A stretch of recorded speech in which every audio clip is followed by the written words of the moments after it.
ہماری خداوند یسوع کی انجیل مقدس متی کے مطابق اس کے 18ویں باب کی 21ویں آیت سے لے کر 19ویں باب کی پہلی آیت تک۔ ایک دن پطرس نے یسوع کے پاس آ کر اس سے کہا کہ اے خداوند، کتنی دفعہ میرا بھائی میرا گناہ کرے اور میں اسے معاف کروں؟ کیا 7 دفعہ تک؟ یسوع نے اس سے کہا، میں تجھ سے یہ نہیں کہتا کہ 7 دفعہ، بلکہ 7 دفعہ کے 70 بار تک۔ اس لیے آسمان کی بادشاہی اس بادشاہ کی مانند ہے جس نے اپنے خادموں سے حساب لینا چاہا، تو جب حساب لینے لگا تو اس کے سامنے 10,000 قنطار کا قرضدار حاضر کیا گیا، اور چونکہ اس کے پاس ادا کرنے کو کچھ نہ تھا، اس لیے اس کے آقا نے حکم دیا کہ یہ اور اس کی بیوی اور بال بچے اور سب جو اس کا ہے بیچا جائے اور قرض وصول کر لیا جائے۔ مگر اس خادم نے گر کر اس کی منت کی اور کہا، میرے بارے میں صبر کر اور میں تجھے سب ادا کروں گا۔ اس خادم کے آقا نے ترس کھا کر اسے چھوڑ دیا اور قرض اسے بخش دیا۔ مگر جب وہ خادم باہر نکلا تو اس کے ہم خدمتوں میں سے ایک اسے ملا جس پر اس کے 100 دینار آتے تھے۔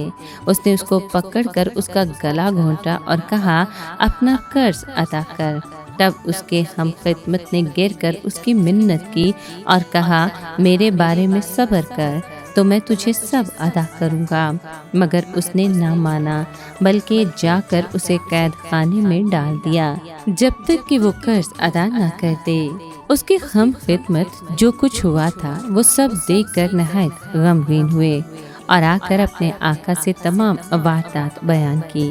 تب اس کے آقا نے اسے بلوایا اور اس سے کہا، اے شریر خادم، میں نے سارا قرض تجھے بخش دیا کیونکہ تو نے میری منت کی۔ تو کیا لازم نہ تھا کہ جیسا میں نے تجھ پر رحم کیا تو بھی اپنے ہم خدمت پر رحم کرتا؟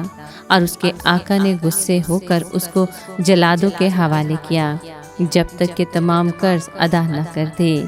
میرا آسمانی باپ بھی تمہارے ساتھ اسی طرح کرے گا اگر تم میں سے ہر ایک اپنے بھائی کو دل سے معاف نہ کرے۔ جب یسوع یہ باتیں ختم کر چکا تو وہ جلیل سے روانہ ہوا اور اردن کے پار یہودیہ کے علاقے میں آیا۔ پاک کلام کے پڑھے اور سنے جانے پر خداوند کی برکت ہو، خدا کا شکر ہو۔ عزیز دوستو، آج کے کلام میں ہم غیر محدود معافی کے بارے میں سنتے ہیں۔ پطرس رسول نے سوال اٹھایا کہ اگر میرا بھائی میرا گناہ کرتا رہے تو مجھے اس کو کتنی دفعہ معاف کرنا ہے؟ اس کا خیال تھا کہ 7 بار کا ذکر کر کے میں عام رائج مہربانی یا رعایت کا ثبوت دے رہا ہوں۔ یسوع نے جواب دیا کہ 7 بار نہیں بلکہ 7 دفعہ کے 70 بار تک۔ اس کا مطلب یہ نہیں کہ ہم لفظی طور پر 7 بار کے 70 دفعہ معاف کریں، بلکہ یہ غیر محدود کہنے کا ایک استعاراتی طریقہ ہے۔ اب یسوع آسمان کی بادشاہی کی تمثیل سنا کر خبردار کرتا ہے کہ جن کو معاف کر دیا گیا ہے اگر وہ معاف نہیں کرتے تو نتائج کیا ہوں گے۔ کہانی میں ایک ایسے بادشاہ کا ذکر ہے جو اپنا قرض وصول کرنا چاہتا تھا۔ ایک نوکر 10,000 توڑوں کا مقروض تھا، وہ دیوالیہ ہو چکا تھا۔ چنانچہ مالک نے حکم دیا کہ اسے اور اس کے بال بچوں کو غلاموں کے طور پر بیچ کر قرض وصول کر لیا جائے۔ بے بس نوکر نے مہلت کے لیے درخواست کی کہ موقع دیا جائے تو میں سارا قرض ادا کر دوں گا۔ مالک نے دیکھا کہ نوکر پریشان اور پشیمان ہے تو اس نے 10,000 توڑوں کی پوری رقم معاف کر دی۔ یہ انصاف نہیں بلکہ رحم اور فضل کا تاریخی مظاہرہ تھا۔ اب اس نوکر کا ایک اہم خدمت تھا جو اس کا صرف 100 دینار کا مقروض تھا۔ اسے معاف کرنے کے بجائے اس شخص نے اس کو پکڑ کر اس کا گلا گھونٹا اور سارا قرض ادا کرنے کا مطالبہ کیا۔ اس بد نصیب مقروض نے بھی مہلت کی درخواست کی مگر سب بے فائدہ۔ اسے قید خانے میں ڈال دیا کہ جب تک قرض ادا نہ کرے قید رہے۔